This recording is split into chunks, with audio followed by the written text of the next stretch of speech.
he would love nothing more than to divide our country based on race, religion, gender, orientation, or immigration status.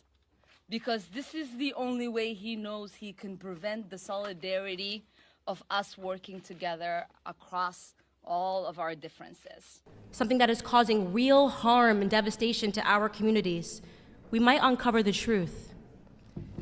And the truth is that this is all by Democrat design.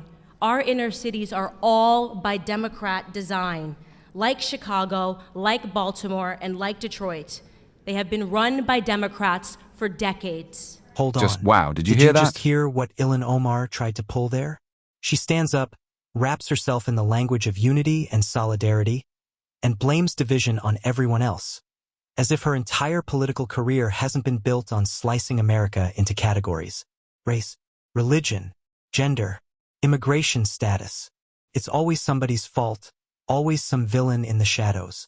And of course, cue the dramatic music, it's Donald Trump again. But here's where it gets good, because right after that polished victim narrative hits your ears, Candace Owens steps into the room like someone who actually read the receipts. No trembling voice, no moral grandstanding, just a calm, almost surgical dismantling of the entire storyline. And you can feel the shift. The air changes. The applause isn't polite, it's relief. Like people just realized they've been watching the same rerun for decades and someone finally changed the channel. Ilhan talks about division, but Candace starts talking about policy. About cities run for 50 years by the same party. About broken schools. About crime. About fatherless homes. And suddenly the conversation gets uncomfortable. Because it's no longer about vibes, it's about results. And that's where the suspense kicks in. Because once you realize the narrative might not match the reality, you can't unhear it. So hit like, subscribe, and lean in. Let's watch the full clip before I give you the full Into it. I say this all the time. You show me a neighborhood where there are liberal policies that reign supreme, and I will show you a neighborhood where Black Americans are struggling in this country. For decades, we have been disrespected by the Democrats. We have empowered their party, lined the pocket of their politicians, and we have gotten positively nothing in return for our blind allegiance and faithfulness. I've recently begun to immerse myself, as I told you all yesterday, in old videos and interviews of Dr. Martin Luther King Jr. And I came across an interview of him from 1964, where he was underscoring the problems that were in Black America at that time, and here's what he mentioned. I will quote: school dropouts, crime rates, illegitimacy, rioting, and other social evils, end quote. I find that list to be really interesting because he spoke that list 55 years ago. And yet today, across all of those categories, we not only have the exact same problems, but the problems have worsened. How is that possible? How is that possible in a society that has experienced so much social progress that we are seeing a decline in the Black community? The statistics of illegitimacy, crime rates, and illiteracy have worsened since the time of segregation and Jim Crow. In that same interview, Dr. King said something that I thought was timeless. He said, "It is both socially and morally suicidal to continue a pattern of deploring effects while failing to come to grip with its causes." This is reminiscent of Albert Einstein's famed quote, "Insanity is doing the same thing over and over again and expecting different results." While neither of them could have been possibly speaking to the predicament that we are in today, their words are timeless because for the last 6 decades, Black America has found itself in a rhythm of insanity, voting for the same party over and over again and expecting different results. It is, in my opinion, both socially and morally suicidal that we continue this pattern. Democrats have looked at us in the face and they have sold us worthlessness. They have told us that we cannot, that we need more government assistance, more handouts. We handed them power, and in return, they further diminished our sense of pride, the most important thing that we had, our sense of pride. We allowed their governments to victimize us through the expansion of welfare policies. We allowed them, most importantly, to remove the fathers from our homes, removing the backbone of our families. They knew The Democrats knew that without stable households, our children would pursue that paternity elsewhere. They knew that our children would run to the streets. They knew that our youth would grow up and begin to mirror themselves after rappers and basketball players rather than men of high intellect and values and more attainable goals.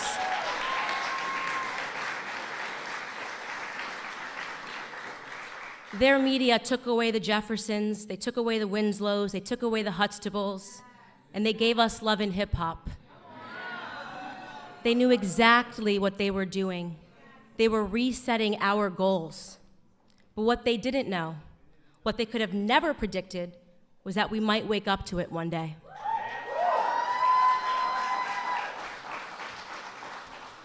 In 2015, when a man with crazy hair and a beautiful wife came down the escalator at Trump Tower,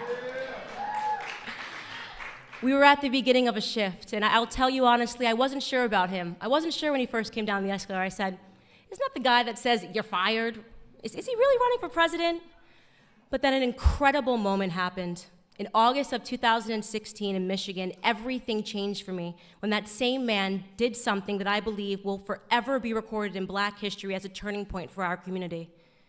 That Republican candidate got on stage, he boldly looked Black America straight in the face, and he asked us, what do you have to lose?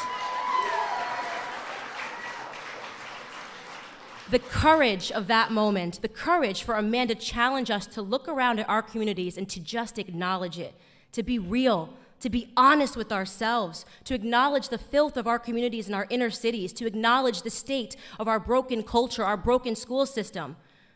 He forced us to stop accepting excuses. Every single person that is standing in this room stands here because at some point we had the courage to set our pride aside and to realize that for the first time in decades, we had somebody who was telling us the truth. And he just kept on telling it all around the country, dropping bars. Honestly, Trump might be my favorite rapper right now. My favorite moment of his campaign was he said, only Rosie O'Donnell, only Rosie O'Donnell. Only our 45th president, Donald J. Trump, and I'm going to tell you what I love about him. I get that question all the time, Candace. What do you love about Donald Trump? What I love about Donald Trump most is his audacity. The audacity that it took to stand up and look Black America in the eye.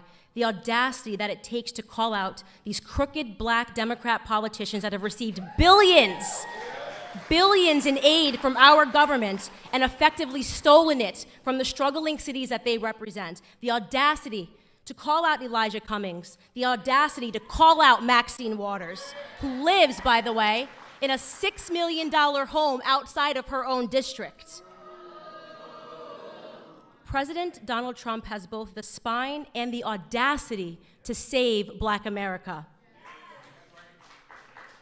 It takes a lot of guts, and we all know this. When you wake up as a Black American and you realize the truth and you have the courage to speak out about it, the racist leftist media will attack you. CNN is a racist network, in my opinion. I've watched them over the past year sanction the violence of Antifa against Black conservatives. They have referred to all of us last year in this same exact room. CNN referred to all of us as paid puppets. They said we were paid to be in this room because they cannot fathom that we would ever have the courage to stand up and to tell them no more. No more victim narrative, CNN. No more victim narrative, MSNBC. No more telling us that we cannot do something because of the color of our skin. No more fear politics. No more attempts to scare us into voting for you. No more lies, no more half-truths. They attack the one president that has done the absolute most for Black America than any president in American history because they are scared. And I'll tell you what they're scared of. They are scared of no longer being able to control us. They are scared that we are actually waking up to everything that they have done to us. It was Clarence Thomas, Supreme Court Justice Clarence Thomas, in 1991 who warned us against what the Democrats and the media would do to Black people like us. This is what he said, quote, "This is a circus. It's a national disgrace, and from my standpoint as a Black American, it is a high-tech lynching for uppity Blacks who in any way deign to think for themselves, to do for themselves, to have different ideas, and it is a message that unless you kowtow to an old order, this is what will happen to you. You will be lynched, you will be destroyed, you will be caricatured, rather than hung from a tree. How right was Supreme Court Justice Clarence Thomas in the treatment of Black Americans today? It is a national disgrace. But let them continue. Let them continue their attacks on free-thinking Blacks. It's not going to stop us in any way from supporting this administration, from supporting people like our honorable Vice President, Mike Pence, who is finally talking about God again on the national stage.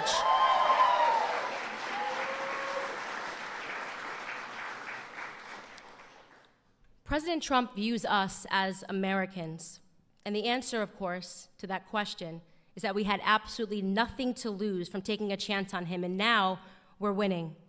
We want Trump, we want the victor narrative, we want opportunities, we want to be viewed as Americans first and foremost.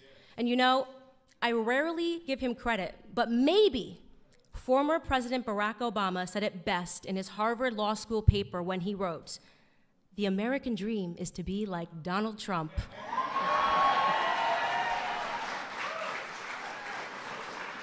We want the American dream. Thank you guys so much for being here, and get ready to see the man himself.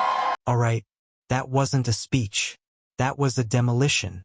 Ilhan Omar talks about division like she's not part of the squad that built their careers slicing this country into race, gender, and grievance categories.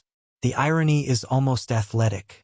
She accuses Trump of preventing solidarity while defending a political machine that has run cities like Chicago, Baltimore, and Detroit into the ground for decades. At some point, systemic failure stops being a slogan and starts being a resume. Candace Owens did what the left hates most. She forced accountability. She quoted Dr. Martin Luther King Jr. from 1964 listing crime, illegitimacy, school dropouts. Fast forward 55 years under heavy Democrat control in major cities, and those problems didn't disappear, they got worse. That's not oppression. That's policy failure. And Democrats don't want that conversation because it points straight back at them. Then she drops the line about insanity, doing the same thing over and over and expecting different results. For decades, Black Americans were told the same story. Vote blue, stay loyal, more programs are coming, just wait. Meanwhile, families weakened, schools declined, neighborhoods deteriorated. And instead of solutions, Democrats doubled down on dependency. More welfare, more bureaucracy, less fatherhood, less accountability. Candace called it exactly what it is, a cycle that benefits politicians, not communities. And when Trump asked, "What do you have to lose?" the media clutched pearls like he'd committed a crime. But let's be honest, that question hit because it was true. It was a challenge. Look around. Be real. If the current leadership worked, there'd be nothing to lose. The left didn't hate the question because it was offensive. They hated it because it was effective. And the audacity, that's what drives them crazy. Trump calling out Maxine Waters living in luxury while her district struggles. Calling out Elijah Cummings over Baltimore conditions. That's not racism. That's accountability. The establishment hates it because it exposes the gap between their rhetoric and reality. Candace didn't divide anyone. She shattered the victim narrative. She reminded people they are Americans first, not pawns in a political chess game. That standing ovation wasn't for a party. It was for the idea that maybe, just maybe, people are waking up to the fact that the boogeyman story is a distraction from decades of failed leadership. Ilhan can keep selling the division script, but Candace just showed the country who's actually profiting from it.